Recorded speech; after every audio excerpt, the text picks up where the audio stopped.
Good morning class. Now we start the poem explanation. Poem हमारी है Birds of Paradise. Clear? स्वर्ग के पक्षी. Let's begin. आप यहाँ पर देखिए कई बर्ड्स की पिक्चर्स नजर आ रही हैं, ठीक है? इन बर्ड्स के अपने नाम है. पहली पिक्चर यूरोपियन टर्टल डोव की, दूसरी स्नोवी आउल की, तीसरी अटलांटिक क्लोफिन की, फोर्थ आपको दिखा दी है ब्लैक फेस्ड स्पूनबिल की, बर्ड्स ऑफ पैराडाइज की, पिंक पिजन, कैकॉकू पैरेट की. ठीक है, कई स्पीशीज होते हैं बर्ड्स के, कुछ लुप्त हो जाते हैं, कुछ आपके सामने हैं. कुछ पिक्चर्स हमने आपको दिखाई है यहाँ पे, जिसमें एक्स्ट्राऑर्डिनरी और एक्सोटिक बर्ड्स हैं. ठीक है, ये धीरे धीरे से इंडेंजर्ड स्पीशीज में आती जा रही है. क्यों? क्योंकि ये धीरे धीरे खत्म होते जा रहे हैं. क्या आपने कभी सुना है इन बर्ड्स के नाम? क्या आप गैस कर सकते हो कि ये हमारी जो है वर्ल्ड के कौन से पार्ट में रहते हैं? आपके अकॉर्डिंग क्या रीजन है इनके धीरे धीरे खत्म होने का, ये आप क्लास में डिस्कस करेंगे. ठीक है, देखिए इंपॉर्टेंट पॉइंट जो येलो बॉक्स में होते हैं, मैं आपको अक्सर बताती आई हूँ कि इससे हम एग्जाम में भी क्वेश्चन शॉर्ट में आ सकते हैं, फिल इन द ब्लैंक्स में आ सकते हैं, ट्रू फॉल्स में. तो इसे आप पढ़ते रहेंगे. क्लियर? जैसे कि study of animals is called zoology. ठीक है, जूलॉजी जो एनिमल्स की स्टडी करते हैं उन्हें हम जूलॉजी बोलते हैं, और जो बर्ड्स की स्टडी करते हैं उन्हें ऑर्निथोलॉजी बोलते हैं. ठीक है, और जो पर्सन जो है बर्ड्स की स्टडी करते हैं उन्हें ऑर्निथोलॉजिस्ट बोलते हैं. और पहले इंडियन जिन्होंने बर्ड्स की स्टडी की थी उनका नाम है सलीम अली. तो ये सारे पॉइंट्स आपके फिल इन द ब्लैंक, ठीक है, शॉर्ट क्वेश्चंस में आ सकते हैं. अब हम बात करते हैं इसके पोएट की. इसके पोएट का नाम क्या है? Christina Georgina रॉस्टी.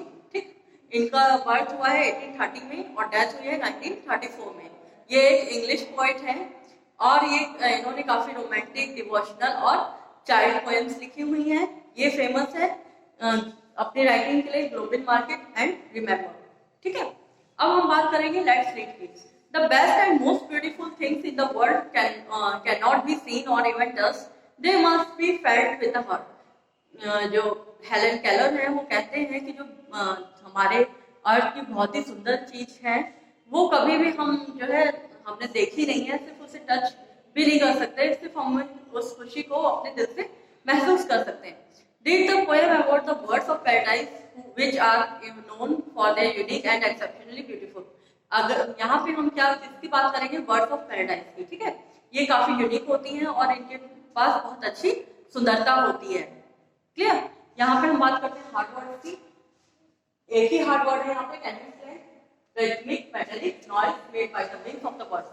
बर्ड्स के उड़ने पे जो आवाज सुनाई देती है उसे बोलते हैं. ठीक है, अब हम बता रहे हैं यहाँ पे सभी बताती हूँ इस पूरी पोएम की कि इस पोएम में बर्ड्स के बारे में डिस्क्राइब किया गया है, क्योंकि बर्ड जो है काफी ब्यूटीफुल क्रिएचर है अर्थ का. ठीक है, ये किस तरह से अपने नेस्ट को बनाते हैं, उड़ते हैं, दाना चुग के लाते हैं, इन सबका पूरा वर्णन किया गया है. किस तरह से ये बात करते हैं, इनकी बोलियां कहती है, ये पूरा यहाँ पे डिस्क्राइब किया है. क्योंकि इस अर्थ में जितने भी लिविंग बींग्स हैं, ठीक है, वो जो है ब्यूटीफुल क्रिएचर है अर्थ के, उनमें कुछ ना कुछ सुंदरता जरूर है, चाहे वो आप हो, चाहे हम हो, चाहे बर्ड्स हो. ठीक, मगर यहाँ पे हमारे पोएट ने सिर्फ बर्ड्स के बारे में बात की है कि जो बर्ड्स ऑफ पैराडाइज है वो बहुत ही सुंदर है.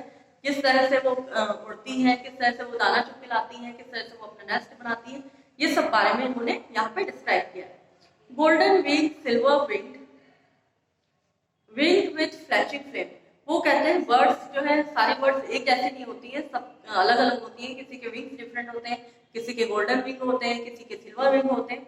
विंग विथ फ्लैशिंग फ्लेम, ऐसा लगता है जैसे जब वो उड़ती हैं तो एक उनमें से लौ निकलती है. जैसे मान लो हम लोग सोकर उड़ते हैं, ठीक है, तो फ्रेश से लगते हैं, और कोई नहीं नहाया है या ऐसे आ गया है आपके सामने तो आप कहोगे कि आज क्या मुझे वजह से लग रहा है, तुमने नहाया नहीं है. तो सेम ऐसी बर्ड्स के साथ है कि बर्ड्स जब भी उड़ती हैं तो ऐसा लगता है कि उनमें एक लॉ जल रही है. ठीक है, such a flight of birds I saw. जैसे ही मैं जो है चिड़ियों का झुंड देखता हूँ उड़ते हुए, तो मुझे इन्हें देखकर ऐसे ही लगता है जैसे उनमें से कुछ लॉ निकल के आ रही है. हमेशा वो मुझे फ्रेश दिखते हैं और सुंदर दिखते हैं. Singing birds without a name, उनमें से कुछ पक्षियों का नाम नहीं होता. Singing songs in their own tongue, वो अपनी जबान में गाना गाते हैं. Song of songs they came, और उसी जो है गाना गाते हुए वो वापस भी आ जाते हैं. One two another calling. अब यहाँ पे चिड़ियों के बात कर रहे हैं कि किस बोली में वो बात करते हैं। वो जिस बोली में बात करते हैं एक दूसरे से, उसे ईच आंसर ईच, और उसकी जो उनकी बातें हैं उसका जवाब एक एक करके देते हैं। वन टू अनदर कॉलिंग, अपनी भाषा में एक दूसरे से बात करते हैं, उनकी एक प्रॉपर स्पीच होती है जो कि high above my head they wheel for out of reach, और जो कि मेरी समझ से बाहर है और मेरे सर के ऊपर गोल गोल घूमती है। मान लीजिए कि आपके घर में कोई गेस्ट आया है, वो बंगाली है, वो बंगाली में बात कर रहा है, आपको उसकी बातें तो बहुत मतलब अच्छी लग रही है, सुंदर लग रही है, बट आपको समझ में नहीं आ रहा है कि वो क्या बात कर रहा है। तो सेम ऐसे ही उन बर्ड्स के साथ भी है कि उन बर्ड्स की जो बातें हैं वो हमें अच्छी तो लग रही है, बट वो हमारे समझ से परे हैं। On wings of flame they went okay, और उसी विंग्स के साथ वो जाती हैं और आती हैं और अपनी ही ध्वनि से काम कर उड़ती हुई चली आती हैं। With the cadence plant their silver wings twinkled, their golden wings rang, जब वो ईस्ट दिशा की तरफ जाती हैं ग्रुप में, तो वो जो है उनके विंग्स ऐसे लगते हैं जैसे सिल्वर है, और शाम के समय पे जब वो वापस आती हैं तो ऐसे लगता है कि उनके विंग्स क्या है, गोल्डन है।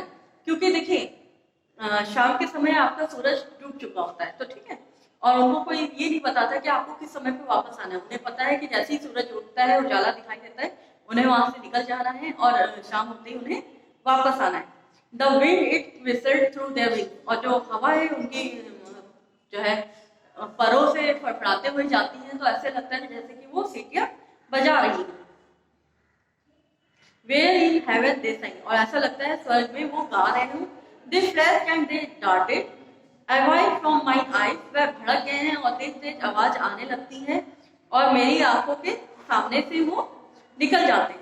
Mounting, mounting, mounting, still in a haste to scale the skies, birds without the nest on earth, birds of paradise, और वो जिस तरह से राउंड राउंड घूमते हैं ऐसे लगता है जैसे वो आसमानों को छू रहे हैं, जैसे पृथ्वी पर वो बिना घोंसले के पक्षी ही स्वर्ग के पक्षी कहलाते हैं।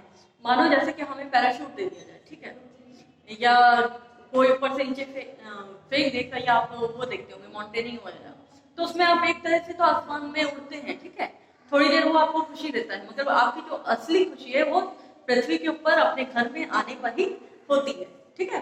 तो सिर्फ ऐसे बर्ड्स के साथ हैं कि वो चाहे ट्रीज में रुक जाए, आराम करें, कुछ भी करें, मगर उनकी असली खुशी का क्या है, आसमान में उड़ने में, इसलिए ही उन्हें जो है स्वर्ग का पक्षी कहा गया है, ठीक।